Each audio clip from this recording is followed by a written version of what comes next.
I'm going to tell you not to sell your inherited home. That may sound strange coming from a realtor, but what we're really talking about is selling your home off market. Don't sell your home off market until you actually understand what that means, the pros, the cons, the challenges you can run into, and there are actually a few scenarios where it makes perfect sense. Let's take a look at those real quick. So you may be wondering, what does an off-market sale actually mean? It's been one of the buzzwords in real estate the past year, and what we're talking about is sales that take place off of the MLS.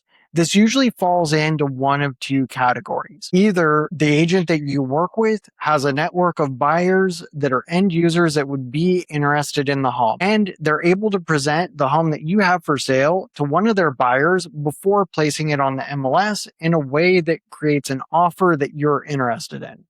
The other way an off market happens is when an investor buys the home. It may surprise you, though, that many times the investor has absolutely zero intention of purchasing the home from you. So the truth about these investor offers is that some of them will be flippers, some of them will be wholesalers. And the ones that we're going to talk about first are wholesalers. Wholesalers are basically acting as middlemen. They're taking your home, they're contacting you, they're making you a cash offer. And then once they get a contract on it, before they ever place a deposit on the home, and while they're still in their investigation contingency so that they're protected, they're going to try and sell that contract to someone else for a profit. So you think flippers piss you off? Wait till you hear about this one. They're actually putting your home under contract by writing you an offer that you can't get out of as the seller. And then they're taking that contract. Let's say they offer you $700,000 for your home that's worth $900,000. They go and they take that contract and put it up for sale for $800,000, $750,000, $720,000. And then the next thing you know, right before closing, you have a different buyer. This may happen. This may become obvious. The obvious signs of this happening are when you have an investor coming by that's bringing by multiple contractors or partners or things like that to look at the home.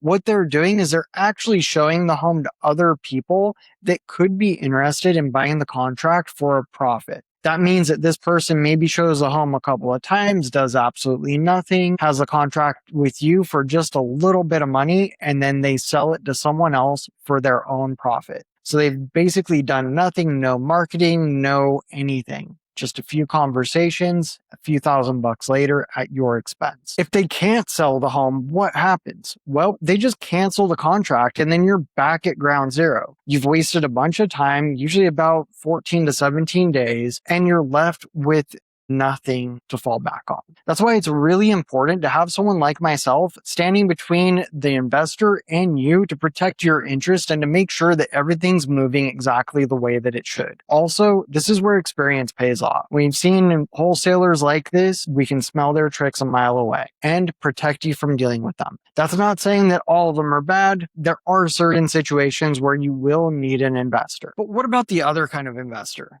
This time I'm talking about the iBuyers, and you may wonder, what's an iBuyer? Well, those are things like Open Door, Sunday, items like that. And again, some of them are wholesalers, and we start to get into the mix where there are flippers involved as well. You may have gotten a letter in the mail. Chances are, if you've inherited a home, you've gotten 1,000,000 letters in the mail. And if it's in foreclosure, forget it. Your mailbox is so full, you have no idea what to do with the stuff. If you open up a letter from one of these companies, you may see something promising you an offer that looks too good to be true. The truth is, it probably is. They're usually offering you more than you think your home's worth or more than you see the estimates for the home. And they're going to tell you that there's no real estate commissions, no fees, and things like that. They make you the offer. It sounds great. They send someone over. And once they send someone over to start doing inspections, they start adding every item up. So if it needs new flooring, they're going to add that up. If it needs paint, that's getting added as well. If it needs a roof, that's getting added as well. And all of these items that need attention are going to come off of your bottom line.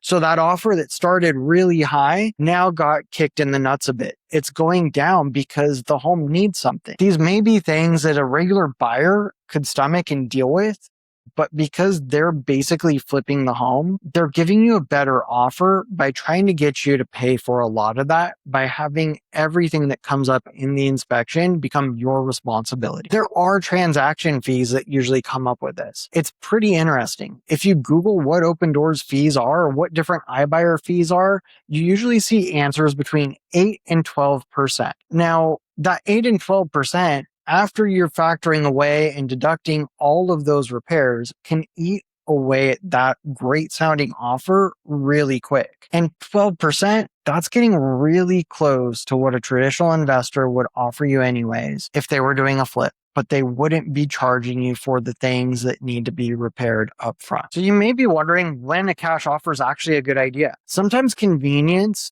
is worth more than the extra money that you could get by going through everything that you need to do to sell the home traditionally. I get it. Sometimes there are situations where there are pressing financial matters that need to be addressed and you need to close the home within 7 days, or you need to get someone that can execute that quickly. That would be a great reason to sell to an investor. Another reason that some people don't think about is if there are damages to the home that would prevent a traditional lender from funding a loan on the property. These things could be like cracked foundations, gigantic holes in the roof, structural damage that affects your health and safety of making the home inhabitable, and several more can make it so that a home's hard to get a loan on. If a home's challenging to get a loan on, you're going to need a cash buyer.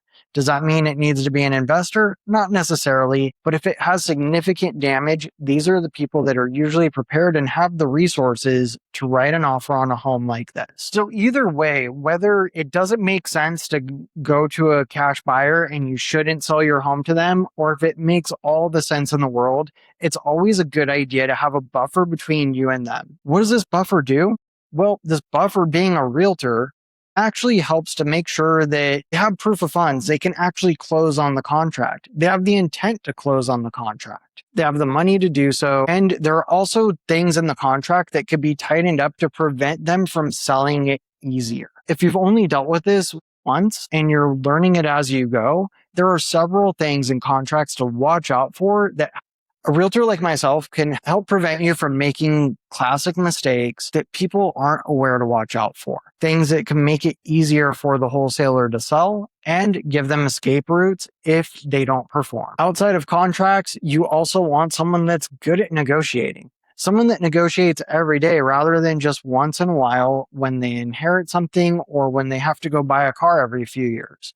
You want someone that does this and can stand up for you to make sure that you get all that you can from the deal, even if you have to sell to an investor. One of the advantages that I offer people that have to sell to a cash buyer is that I have a pool of over 500 cash investors that are ready to write offers on properties. Now, how does this help you compared to one of those iBuyers or something like that? Well, when you're just dealing with one person, it's hard to get the best deal for you, and you lose a lot of the leverage that you have in the negotiations. Have you ever heard of bidding wars? Well, what if you could create a bidding war to see which cash buyer could give you the highest price for the home? Even if you do have to go that route, there are things that we could do to help you out to make sure that you get the most possible and to get a deal that will actually close, follow the contract, and make sense to you.